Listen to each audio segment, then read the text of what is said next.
Muito boa tarde. Sejam bem-vindos ao webinar Influencers. Quais os critérios de seleção? Inserido no ciclo de webinars Digital Marketing Summer Week, no âmbito da pós-graduação em Marketing Digital. O meu nome é Nuno Matos e faço parte da equipa do ISEG Executive Education. Numa época em que os influencers estão por todo o lado e em todas as áreas, como podem as marcas garantir que atingem os resultados que pretendem? Quando falamos de tráfego, cliques e conversão, continuamos num jogo de quantidade ou estamos a olhar para a qualidade? Qual a relevância dos micro-influenciadores no mercado atual?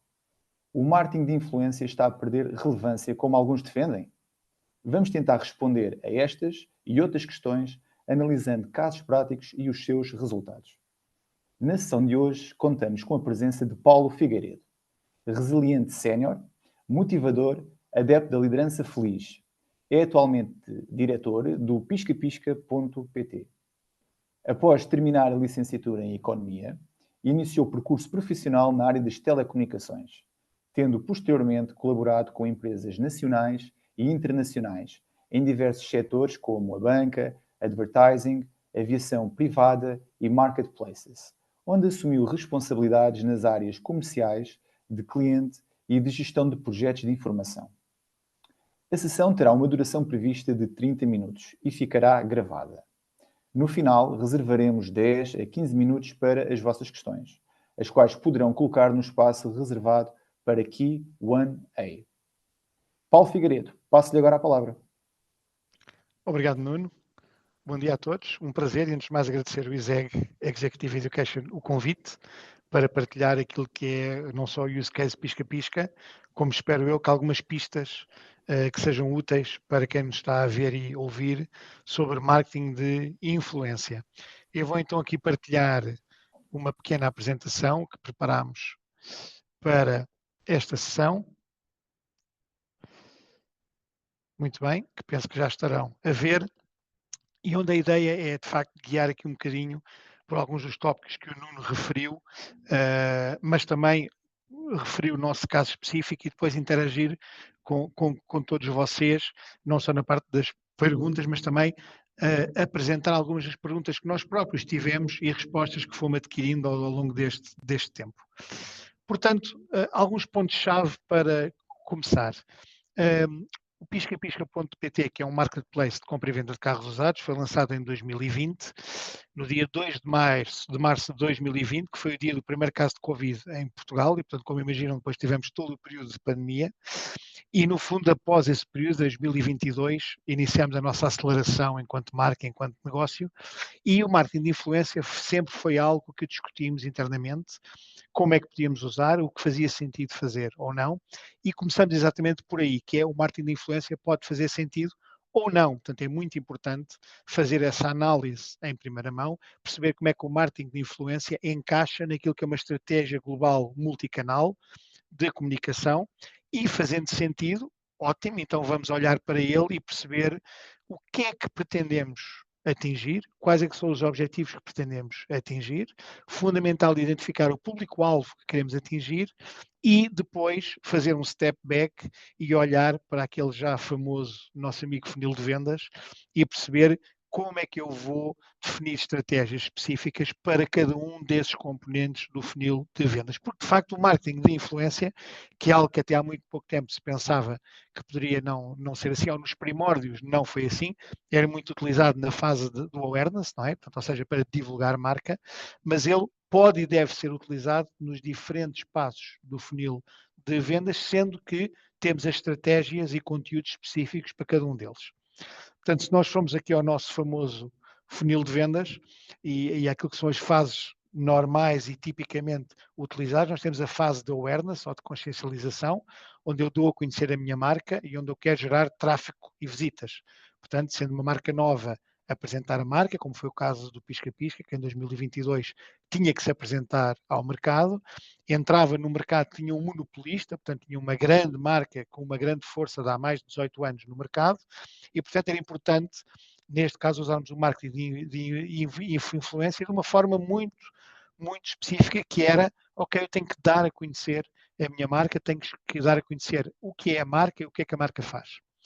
Depois a fase da consideração, não é? Onde depois de conhecerem a marca, eu vou ter leads e criar oportunidades, no fundo, a fase em que o produto entra naquilo que é a comparação das várias opções que o cliente, que o consumidor pode ter e onde ele vai fazer a sua seleção, e depois a fase da conversão, onde lhe vou fazer a venda ou a geração da lead, portanto, no fundo eu vou tornar cliente e depois segui-lo nessa fase de pós-venda para garantir que ele se fideliza ou que tenha um novo contacto com a própria marca. E, portanto, estes foram os desafios que se apresentavam à marca e tivemos que fazer exatamente esta análise, que é, ok, eu vou usar marketing de influência porque me faz sentido, mas vou usar como, em que alturas e com quem.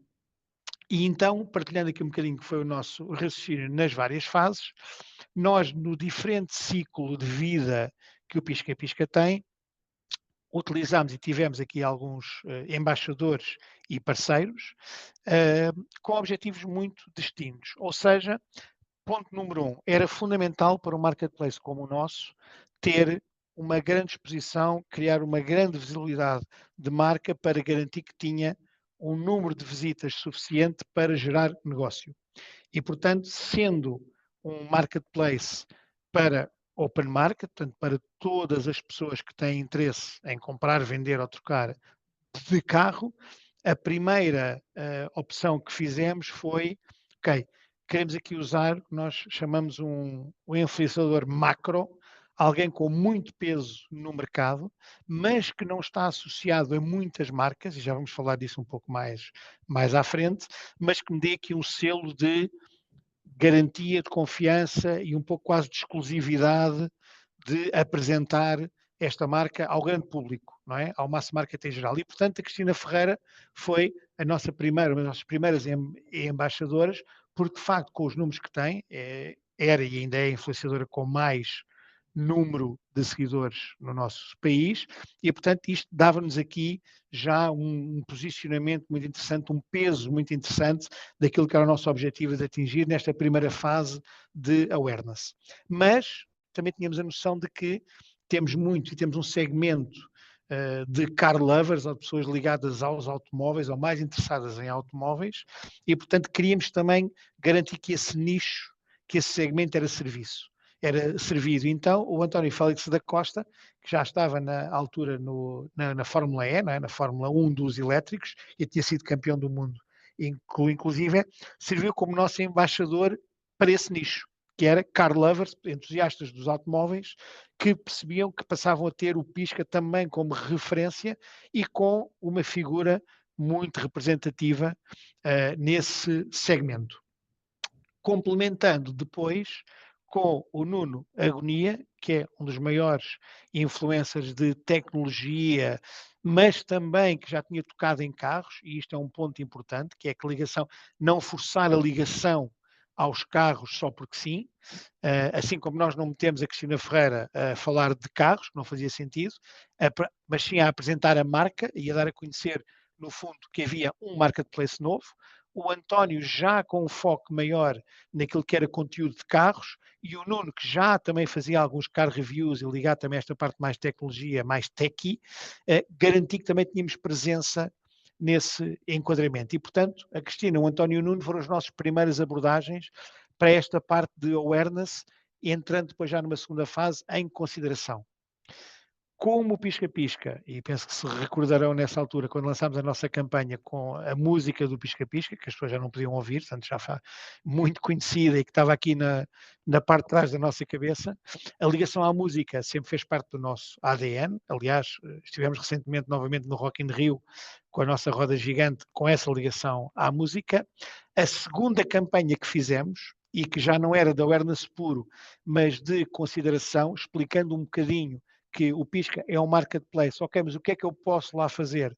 Lá vais comprar, vender, trocar o teu carro, mas tens carros certificados, tens parceiros certificados, tens um conjunto de valências que trabalhavam aquilo que era o nosso campo, a nossa buzzword, que era a transparência, a confiança, a nossa tagline, que é Pisca Pisca não arrisca, mas também ligado à música, e fizemos a segunda campanha, grande campanha de meios, com o David Carreira, que foi protagonista da nossa campanha, que tinha uma música específica para o Pisca, onde eu já via carros, já via a plataforma, já via a utilização da plataforma para essa consideração, ok? E, portanto, utilizámo-lo exatamente nesse contexto, que era, passávamos aqui a trabalhar a segunda fase e também quando ligámos a uma campanha de comunicação que surtiu muito bom efeito, que era, se vais ao Google à procura de qualquer coisa, vais ao pisca-pisca à procura de carros. E, portanto, era este explicar o que é que a marca faz, o que é que a marca entrega, qual é a proposta de valor da marca para o cliente final. E, portanto, muito, muito importante perceber o papel que cada influenciador, seja macro, seja nicho, seja micro, o que for, tem e pode ter enquanto papel nos objetivos que eu quero atingir, quer enquanto awareness de marca, quer enquanto consideração, quer enquanto geração de leads e conversão. Porque era fundamental ter objetivos para cada um deles e perceber o que é que cada um deles me traz ao meu puzzle de comunicação enquanto marca. E isso leva-nos exatamente a olhar para aquilo que são métricas ou dados que eu posso e devo de levar em conta, porque de facto o marketing de influência funciona em todos estes passos do funil e, portanto, quando eu estou no awareness, na consciencialização, eu faço a apresentação da marca e a proposta única de valor, ok? E devo de ter várias métricas, ok? O CPM, o custo por view, quantas impressões é que eu atinjo, porque estou a medir, de facto, qual é o impacto que eu estou a conseguir ter nessa fase. Depois, quando entra na consideração em que já há interesse em adquirir, usar exemplos de como é que eu uso o produto, pesquisas na plataforma, o conteúdo, os carros, e ter call to actions fortes, mas que sejam genuínos, não é? Eu não vou dizer os melhores carros do mundo, não faz sentido, mas posso dizer carros certificados, porque tenho lá os relatórios, tenho lá a certificação, portanto, call to action forte, que existe transparência total na informação que está na plataforma, muito importante. E, portanto, aí alguém do alcance, eu vou entrar, qual é a percentagem de seguidores, a taxa de interação ou views completos, que não se ficam só pelo princípio daquilo que eu estou a comunicar, mas que fazem o view completo, mas acima de tudo aqui já medir taxas de interação com aquele conteúdo que eu estou a fazer. Sendo que depois, em termos de aquisição, obviamente que também tenho, quando eu chego ao potencial cliente no momento certo, não é? Já na última fase, aqui call to actions muito diretos, links rastreáveis, campanhas, ofertas limitadas, descontos e vou aí já medir custo por clique, taxas de clique, de resposta, saves, custos de aquisição final e, portanto, métricas adequadas a cada parte do funil e também, não só métricas, mas conteúdos adequados a cada parte do funil, porque eu na fase do awareness ou da consciência não vou ter call to actions diretos e fortes, porque o comprador final ainda não tem conhecimento da marca, nem a considerou, para eu o empurrar de imediato para o fim do funil. Portanto, não vai correr bem e não vou conseguir ter as taxas de conversão que quero. Tenho que o guiar neste processo para que consiga, de facto, os melhores resultados. Portanto, depois ter uma base de awareness e impulsionar a consideração e, por fim, a aquisição, conversão, seja em leads, seja em vendas. E, portanto, criar este mapa e no fundo, esta lista de conteúdos adequada a cada momento e depois encadeá-los da forma correta para atingir o cliente certo, no canal certo, no momento certo, que é o objetivo que todos temos.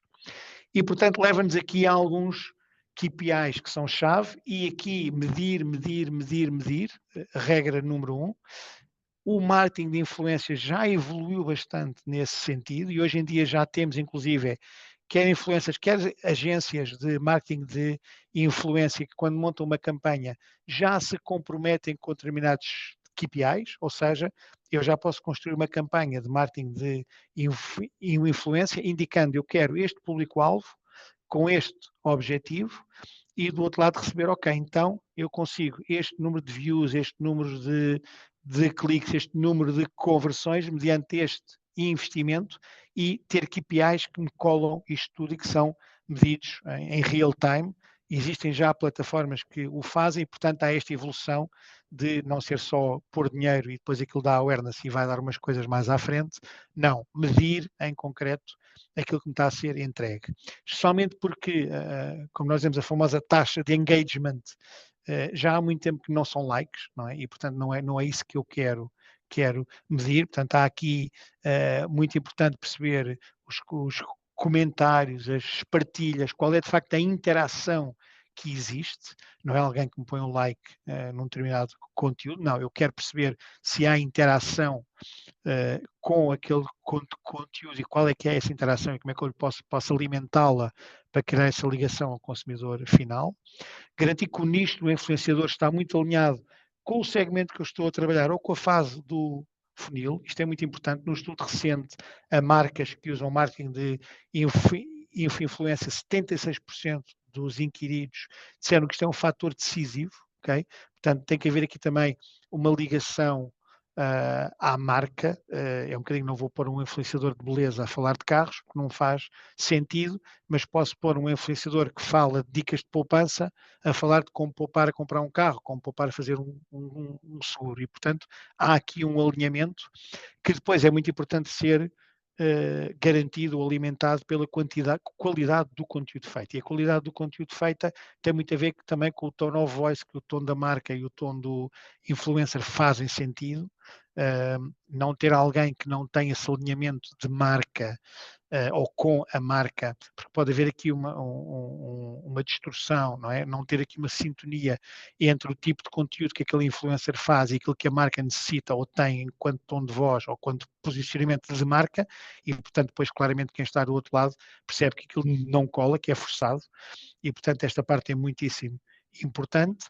E dados da audiência, ou seja, que eu tenho público qualificado, não é? E aqui nada com o nosso velho amigo Analytics, para eu ter a certeza que aquele influenciador que eu escolhi ou que eu estou a usar ou como está a ser proposto, seja pela agência ou pela minha equipa de marketing, tem o género, a média de idades, as localizações que eu quero atingir enquanto target para uma campanha específica ou enquanto marca num plano mais alargado. E isso é muitíssimo importante. E depois, sim, aquilo que já foi um critério muito mais importante, também neste estudo que eu referi para as marcas, em 2021, 2022, para cerca de 40% das marcas, o número de seguidores não era importante, no último atualização feita já andava nos 5%, não é? Porque percebeu-se claramente que o número de seguidores não significa resultados.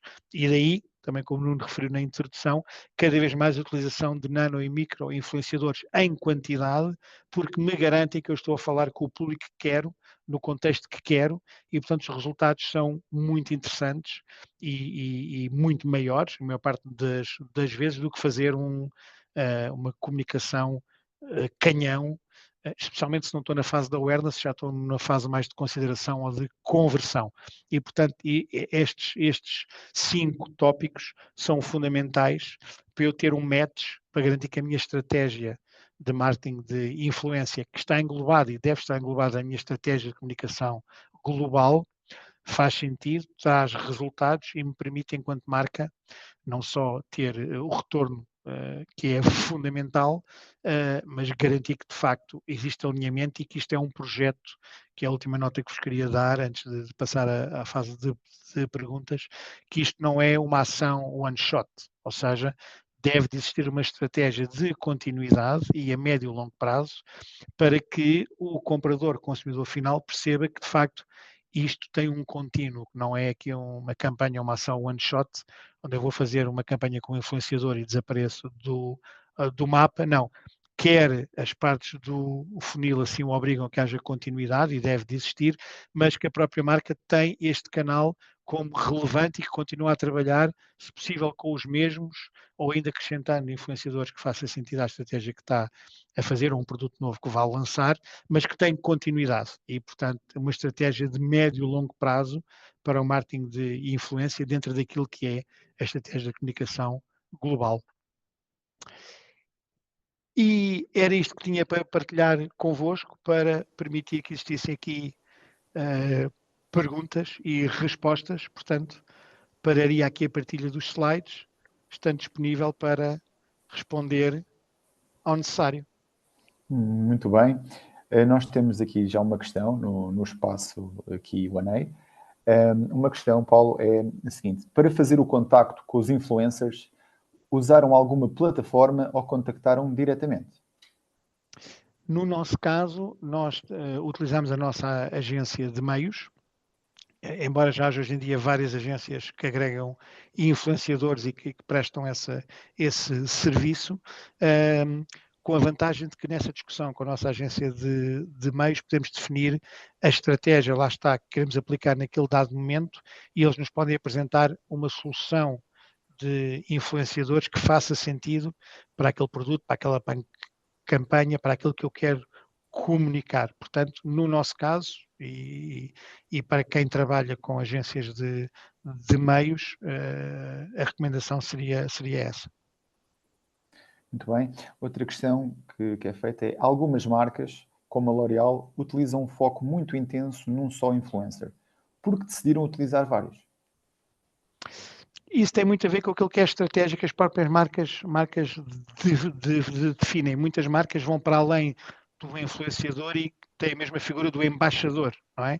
E, portanto, esse embaixador, que aí sim, muito importante ter uma continuidade no tempo para que o comprador e o consumidor final perceba a ligação que existe a essa pessoa em específico, pode fazer sentido, especialmente para uma marca que já é madura no mercado, que já tem um awareness em que não tem que trabalhar tanto essa componente, mas que quer ter a parte da consideração e da conversão muito bem trabalhada. E aí a figura do embaixador faz todo o sentido. No nosso caso, embora agora estejamos a restringir, lá está, cada vez mais os influenciadores com que trabalhamos, tem a ver exatamente com o que é o histórico de lançar a marca, fazer o awareness da marca, levar depois as pessoas à fase da consideração e, portanto, para nós, que somos uma marca com apenas 4 anos e meio, ainda faz sentido ter essa abordagem. No caso da L'Oréal, que é uma marca hiper ultra conhecida, penso, não me querendo sobrepor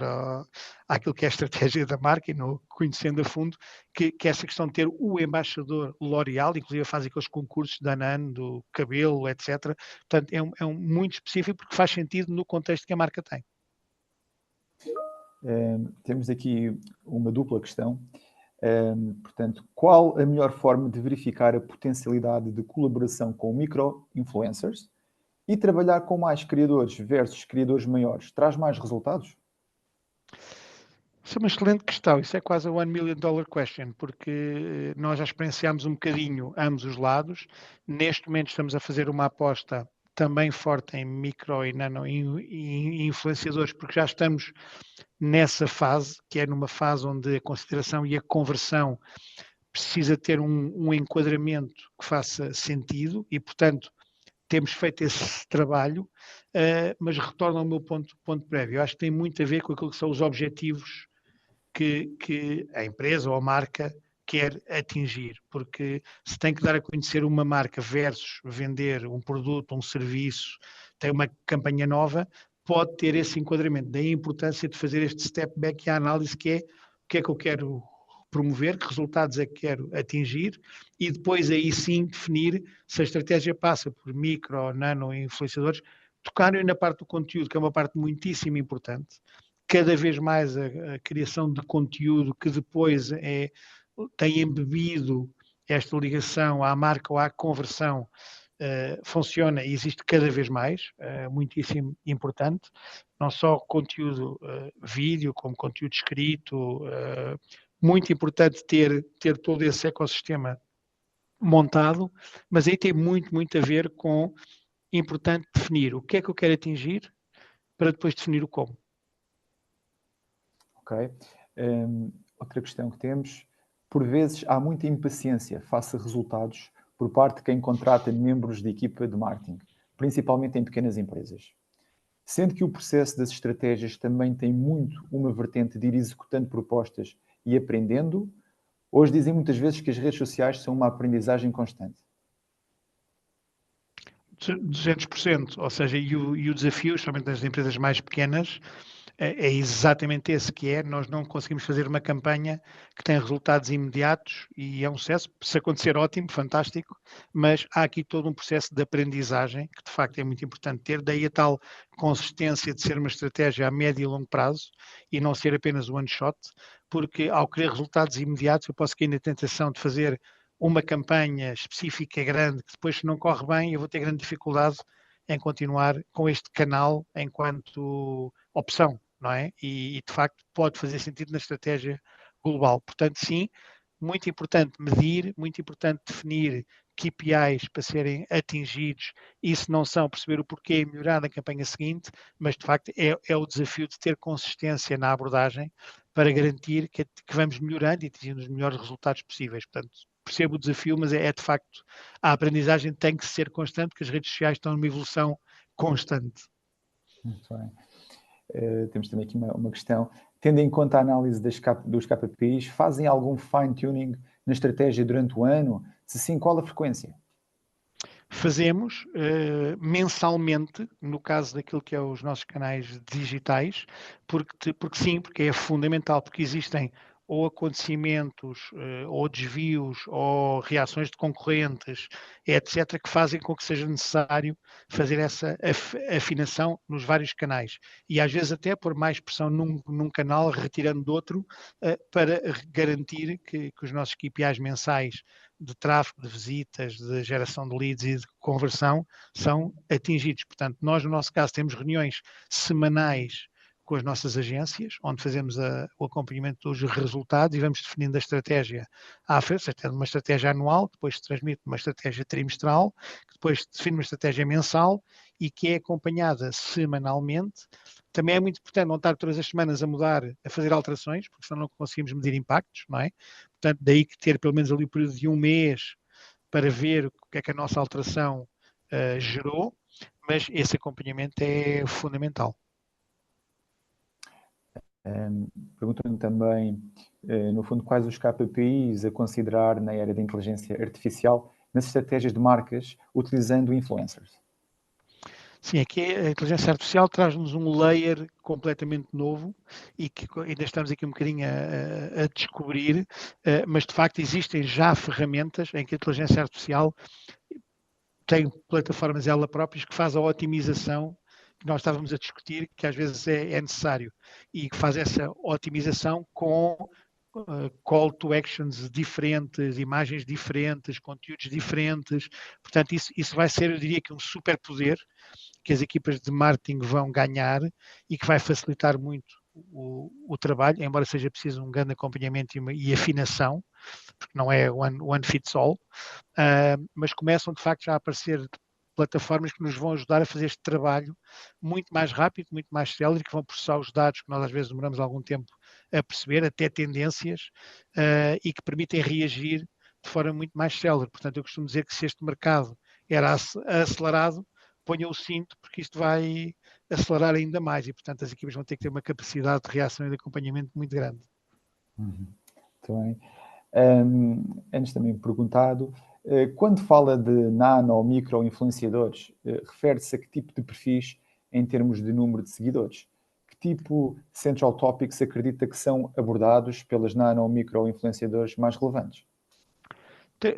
Não há um número de seguidores mínimo definido ou máximo definido. Normalmente chamamos um nano ou micro influenciador alguém que tem ali às vezes 500, 600, 1000, 1500, 2000 seguidores, mas muito interventivos e que abordam temas às vezes ou muito específicos, ou seja, ou são muito nicho, ou então têm de alguma forma genéricos, mas que permitem encaixar estes temas. Dando um exemplo concreto, influências que trabalham muito dicas de como economizar ou como poupar, como não gastar tanto, e que pode ir desde da eletricidade às telecomunicações, aos seguros, à troca de carro. Se vais comprar ou trocar de carro, o que é que deves levar em consideração? Naquele contexto, tendo e existem 5, 10, 15 que trabalham este segmento das dicas de poupança, chamemos-lhe assim, temos o contexto ideal para fazer a comunicação daquilo que é o nosso produto, a nossa campanha ou a nossa oferta. E portanto, normalmente anda neste range, chamemos-lhe assim, alguns têm ligeiramente mais, mas lá está, o mais importante é identificar que nicho é que trabalham e a ligação que têm à marca para fazer sentido. Temos ainda espaço para mais uma questão, uma vez que já nos estamos a aproximar do nosso tempo. A questão é a seguinte, portanto, uma checklist inicial para quem quer começar a trabalhar com nano e micro-influencers e nunca o fez. Por onde começar no caso de uma empresa de recrutamento e seleção?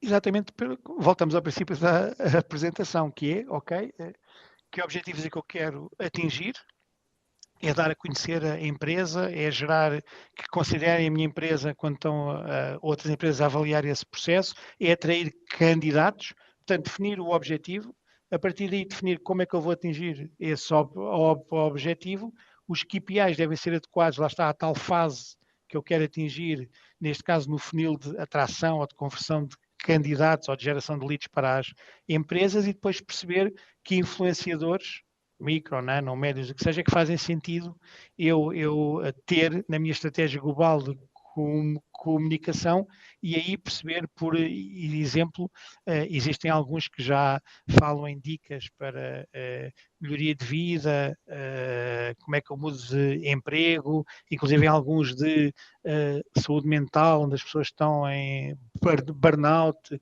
e precisam de fazer uma mudança, pode fazer sentido de acordo com aquilo que for a estratégia e os objetivos. Muito importante, definir objetivos, o que é que eu quero atingir, como é que eu quero atingir e depois vem o resto. Muito obrigado, Paulo Figueiredo, pela sua apresentação e pelos seus esclarecimentos. Obrigado, um prazer. Muito obrigado. Nós ficaremos ao vosso dispor, no caso de pretenderem saber mais informações sobre este tema. Muito obrigado a todos pela vossa presença neste webinar e até uma próxima oportunidade. Obrigado. Obrigado.